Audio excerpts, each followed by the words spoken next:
네, 취업 준비생들이 궁금해하는 핫 이슈를 분석해드리는 시간, 핫 이슈 핫 키워드. 오늘 함께 하실 분들 소개해드려야죠. 네, 먼저 환경캠퍼스 자벤조의 박상훈 기자님 함께합니다. 어서 오세요. 안녕하세요. 안녕하세요. 네, 안녕하세요. 반갑습니다. 한국경제 캠퍼스 자벤조의 박상훈입니다. 네, 반갑습니다. 네. 자, 이어서 환경 캠퍼스 자벤조이 김은진 기자, 안녕하세요. 안녕하세요. 안녕하세요. 캠퍼스 자벤조의 김은진입니다. 네, 네. 두 분으로부터 오늘 또 어떤 소식을 듣게 될지 기대를 해보면서 네. 오늘의 주제 공개합니다. 자, 오늘의 주제 세 가지 준비되어 있습니다. 외국계 기업 알아보기, 창업 지원 기관 소개, 그리고 대한민국 IT의 중심지 판교 테크노밸리 이렇게 세 가지가 꼽혀 있네요. 네, 먼저 외국계 기업 알아보기. 외국계 기업을 희망하는 분들 굉장히 많습니다. 네. 일단 매력을 한번 살펴볼까요? 어떤 것들이 있을까요? 네. 일단 외국계 기업 하면 아마 가장 먼저 떠올리시는 게 해외 근무 기회가 아닐까 싶습니다. 네. 그러니까 외국계 기업은 해외 본사에서 직접 근무를 하거나 대륙별 순환 근무 시스템을 통해서 근무하는 만큼 국내 기업들이 간단하게 해외 출장을 보내는 것과는 그 차원이 다르다고 말씀을 드릴 수가 네. 있습니다. 또한 이제 이렇게 해서 해외 근무를 할 경우에 안정된 생활과 의료, 교육 이런 부분까지 토탈적으로 이렇게 지원을 하는 경우가 많기 때문에 지원자들로서는 외국계 기업에 대해서 이렇게 설레는 마음을 가질 수밖에 없는 요인입니다. 네, 그리고 이제 외국계 기업을 희망하는 이유 중에 하나가 바로 이제 연봉입니다. 아주 그쵸. 연봉을 높게 받기로 또 많이 알려져 있는데 실제로 어느 정도 수준을 생각하면 될까요? 네. 캠퍼스 자벤조이가 매년 실시하는 조사인데요. 일하고 싶은 외국계 기업 조사가 또 최근에 있었습니다. 이 조사에서 연봉 수준을 밝힌 8개 기업을 살펴보면 네. 3,500에서 4천만 원이라고 답한 곳이 5곳으로 가장 많았고요. 이 밖에 4천에서 4,500만 원이 2곳, 3천에서 3,500만 원도 2곳 등이었습니다. 네. 지난해 하반기 국내 대기업 평균 대졸 초임이 3,140만 원이었던 것에 비추어 보면 외국계 기업 연봉이 비교적 높은 편임을 알 수가 있습니다. 네. 그렇군요. 대기업 예. 평균 연봉보다 높은 수준이라는 거 이제 말씀해 주셨습니다. 올해 이제 채용 계획이 있는 기업들은 어딘지 또 설문조사를 하셨죠? 네, 그렇습니다. 이번 설문조사에 참여한 총 15개 기업 중에서 올해 채용 계획이 있다고 답한 기업은 모두 8곳이었습니다. 네.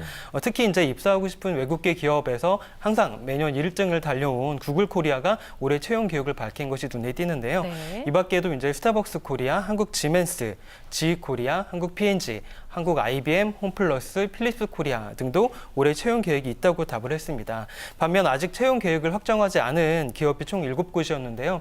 연초를 맞아서 외국계 기업 채용에 대한 기대감이 높아지고 있지만 아직까지는 채용 시장에 훈풍이 불고 있지 않다는 증거이기도 합니다. 네. 그렇군요. 그리고 외국계 기업이라고 하면 일단 외국어가 좀 기본으로 돼야 되지 않을까라고 생각들을 많이 하실 텐데 외국어 실력 어느 정도면 될까요? 네, 사실 저도 시중생 시절에 그랬습니다만 외국계 기업하면 일단 영어나 제외국어를 굉장히 잘해야 하지 않나라는 압박감이 분명히 네. 있습니다. 네. 하지만 이번 조사에서 신입사원한테 어느 정도의 그 영어 수준을 요구합니까라는 질문을 했더니 그 인사 담당자들은 총 15개 기업 중에서 원어민 수준을 바란다고 답한 곳은 단 한 곳도 없었고 이 반면 이제 14개 기업이 비즈니스 회화가 가능한 수준이면 된다라고 네. 답을 했고 한 군데 기업은 초급 수준이면 된다라고 답을 했습니다. 그러니까 모든 상황에 매끄럽게 대처할 만한 영어 실력을 요구한다기보다는 업무를 수행하는 데 있어서 지장이 없을 정도만 갖추면 된다라고 생각하시면 되겠습니다. 네. 그렇군요. 원어민 수준의 실력이 필요한 건 아니라는 거 여러분들 좀 참고하시고요. 외국계 기업에서 또 채용 시에 중요하게 생각하는 역량 어떤 것들이 있을까요? 네, 채용에서 가장 중요한 역량이 무엇입니까? 라고 이제 또 한번 물어봤더니 네. 총 10개 기업이 열정 5곳 그리고 인성 5곳 이렇게 가장 많이 열정과 인성이 중요하다고 답을 했습니다. 네.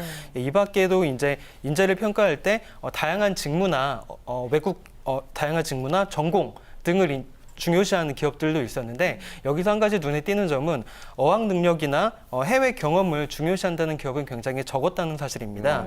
이 밖에는 이제 또 기업의 인재상과 기업 가치 이런 것들이 중요하다고 답한 곳들도 있었습니다. 네. 그래요. 가장 중요하게 보는 역량에 우리가 생각하는 스펙이 그렇게 큰 비중을 차지하지 않고 있다는 걸 알 수가 있었고요.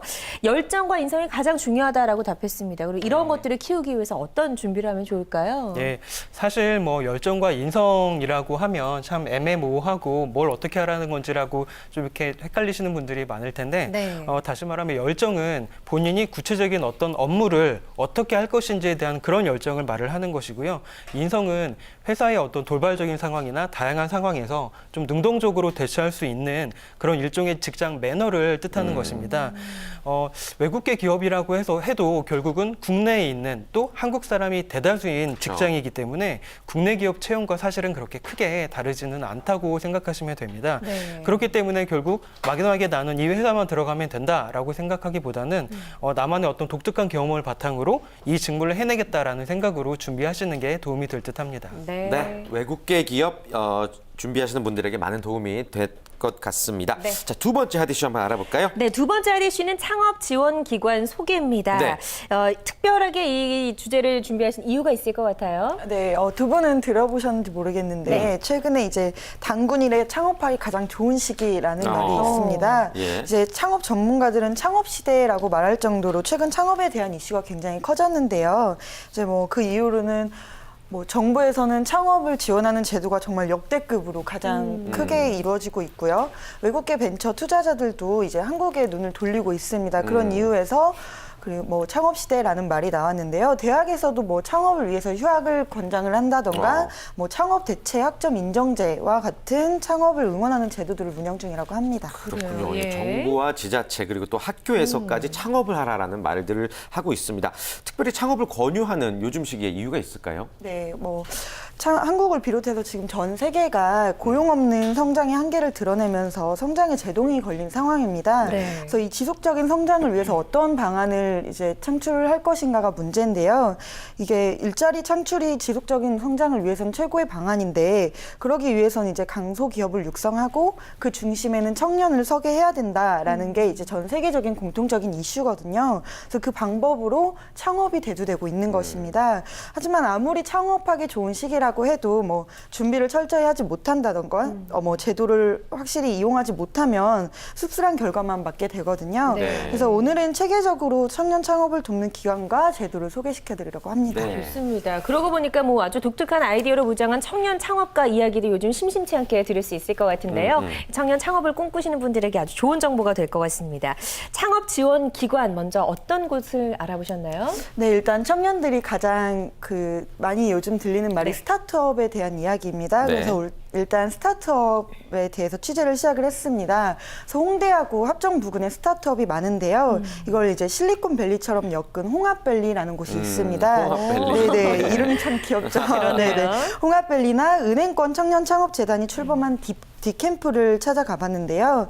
이제 그쪽에서 전문가분들의 이야기를 들으면서 지원 기관과 제도가 굉장히 많다는 것을 깨닫게 되었어요. 네. 그래서 또 이제 창업을 목표로 하는 대학생들 이야기도 들어봐야 하잖아요. 네. 이 친구들 이야기를 들어보니까 아이디어는 굉장히 많은데 실질적으로 어떤 것을 해야 창업을 할 수 있는지를 잘 모르겠다고 하더라고요. 그래서 어려움을 많이 겪고 있다고 하는데 그래서 최대한 많은 지원 제도를 제가 지면을 통해서 또 네. 이렇게 방송을 통해서 소개시켜드리려고 합니다. 그래요. 좋습니다. 고생 많이 하신 예. 주제 같습니다.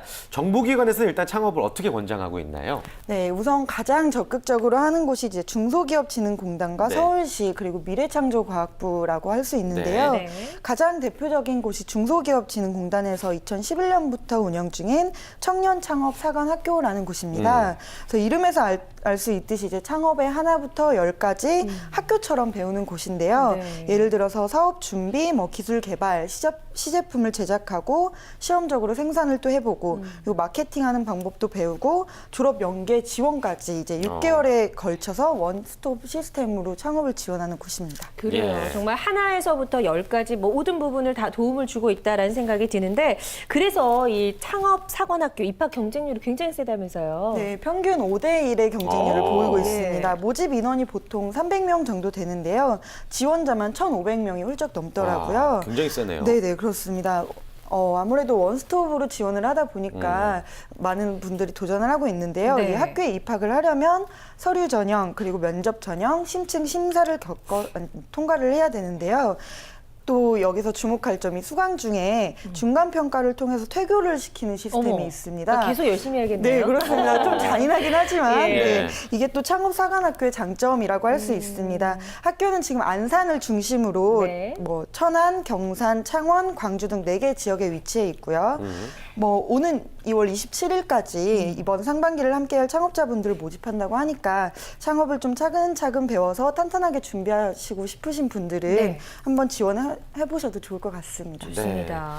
또 창업을 위한 다양한 제도들, 지원 제도들이 있다고 하는데 어떤 게 있을까요? 네, 앞서 말씀드렸던 중진공에서는 이 청년 창업 사관학교 외에 청년 전용 창업 자금을 지원하고 있습니다. 또 미래창조과학부에서는 벤처 1세대 멘토링 센터라고 해서 실질적으로 멘토링을 받고 창업을 도와주는 센터를 운영 중에 있고요.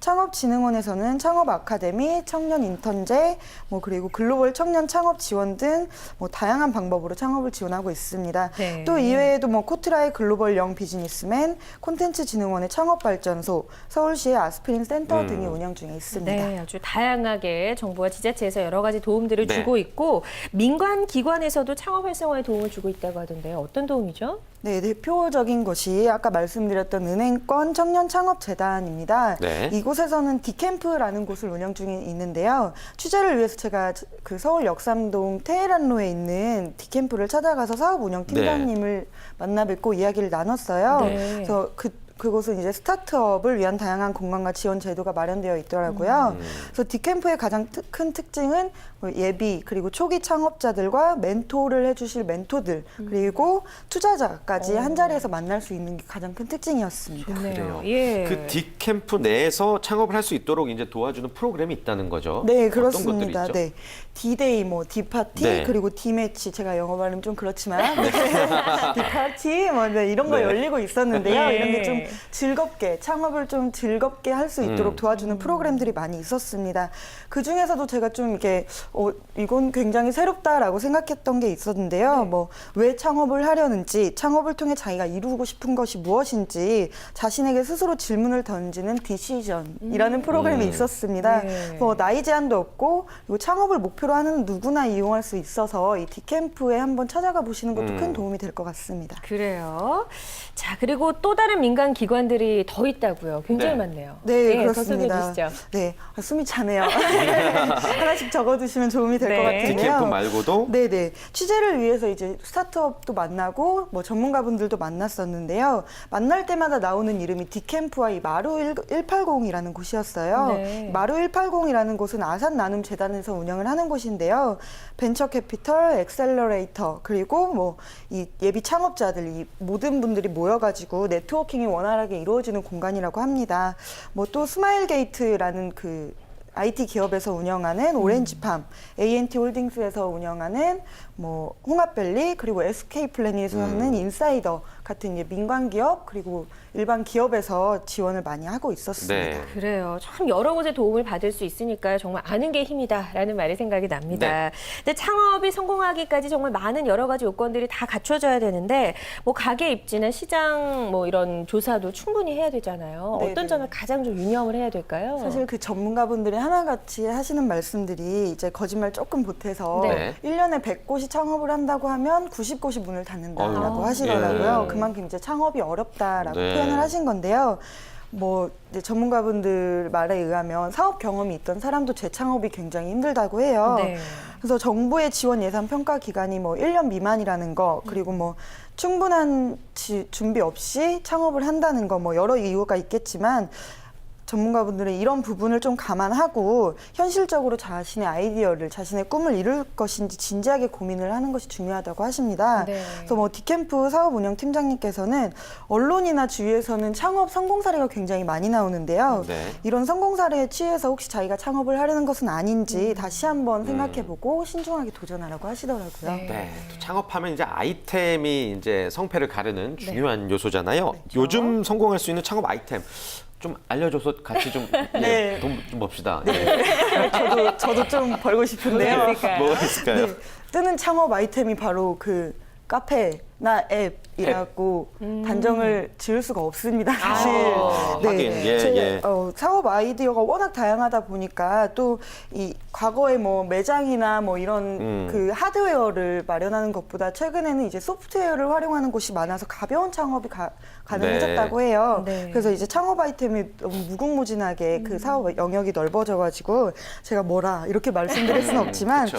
최근에는 이제 대부분 모바일 앱이나 오프라인으로 연계되는 온라인 아이템으로 창업을 준비한다고 해요. 예를 들어서 디캠프에서는 비트코인, 최근에 비트코인이 화제가 되고 있죠. 비트코인을 활용한 뭐 코빗이라는 스타트업도 있었고 모바일 게임을 활용한 슈퍼셀이라는 데도 있었고요. 네. 뭐 파킹 시스템을 해주는 모두의 주차장이라는 곳도 있고 예. 기업의 뒷이야기를 살펴볼 수 있는 자플래닛이라는 스타트업도 굉장히 유명하고요. 예. 네, 그래서 최근에는 뭐 이런 모바일 쪽으로 창업하는 경향이 많다고 합니다. 네. 그래요? 트렌드 예. 분석과 또 트렌드를 내다보는 능력이 이제 필수겠죠. 네. 맞습니다. 자, 끝으로 창업을 준비하고 있는 분들에게 좀 힘을 실어 주시죠. 네. 네, 사실 취재 내내 저는 나도 한번 해볼까? 라는 생각을 지울 수가 없더라고요. 예. 근데 딱히 아이템도 없고 준비 방법을 몰라서 헤매곤 했는데 전문가분들 만날 때마다 하시는 얘기가 가장 위험한 생각이 한번 해볼까라는 네. 생각이라고 하더라고요. 그래서 이 기사를 보고 또 방송을 보시는 청년분들도 신중하게 생각해서 자신이 창업을 통해 뭘 이루고 싶은지 결정한 다음에 꼼꼼히 살펴보고 지원 제도를 활용하셨으면 좋겠습니다. 네, 네. 좋습니다. 자, 창업에 대해서 살펴봤고 이제 예. 마지막 세 번째 핫 이슈 살펴볼까요? 예, 세 번째 할 이슈는 대한민국 IT의 중심지 판교 테크노밸리입니다. 네. 이 기사로도 취재하면서 어떤 점들 느끼셨는지 궁금하네요. 네. 사실 판교가 예. 어떤 아파트 단지나 카페 거리가 아닌 IT의 메카라고 이제 떠오른 게 그리 오래되지가 네. 않았습니다. 저도 사실 취재에 나서기 전에는 뭐 막연하게 인터넷이나 게임 회사가 많겠지라고 생각을 했는데 취재를 하면 할수록 아, 여기가 참 직장 생활하기 참 좋은 곳이다라는 느낌이 좀 강하게 들더라고요. 네. 이게 비슷한 업종이 몰려 있고 그러다 보니까 시너지 효과도 날 수밖에 없고요. 주변 환경도 잘 조성이 돼 있어서 좀 쾌적한 분위기에서 업무를 할 수 있는 그런 곳이라고 좀 말씀드릴 수가 있을 것 같습니다. 네. 그래요. 2017년도에 제2 판교 테크노밸리까지 조성이 되면 4만 3천여 개의 일자리가 또 야. 추가로 생긴다고 하던데 네.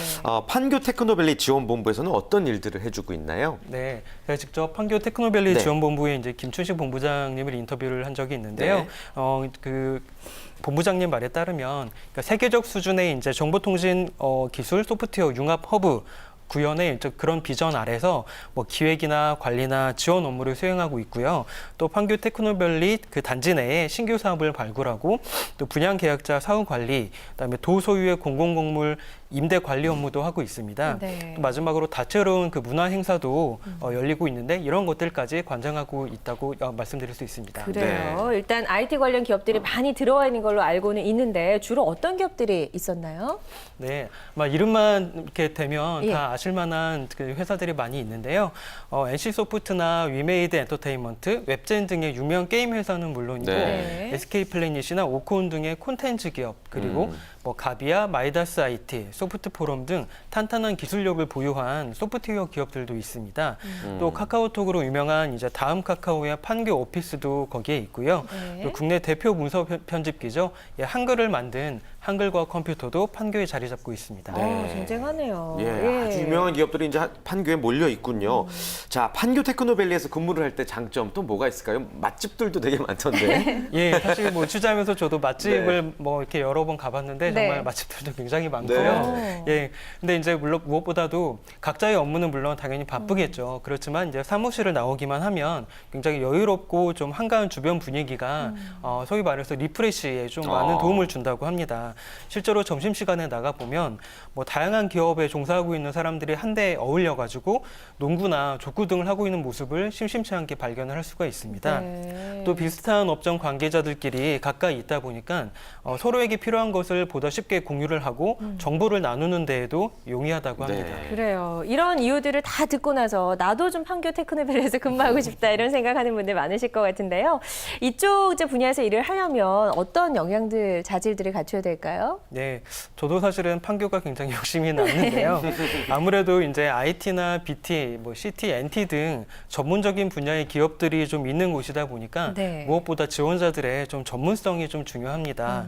그래서 하지만 이제 신입사원의 경우에는 이렇다 할 전문성을 갖춘 경력들이 좀 많지 않죠. 하지만 자신이 지원한 분야와 관계된 대외 활동, 그러니까 예를 들면 경진 대회나 뭐 공모전 참가, 포트폴리오 등을 좀 잘 가다듬을 필요가 있고요. 네. 또 마지막으로 또 최신 트렌드를 잘 따라잡을 수 있는 감각을 기르는 것도 판교 테크노밸리에 입성할 수 있는 키워드가 될 것입니다. 네, 판교 테크노밸리에서 출퇴근한다면 그야말로 이제 폼나는 그런 시대가 온 것 같습니다. 예. 앞으로 비전 어떻게 보시는지요?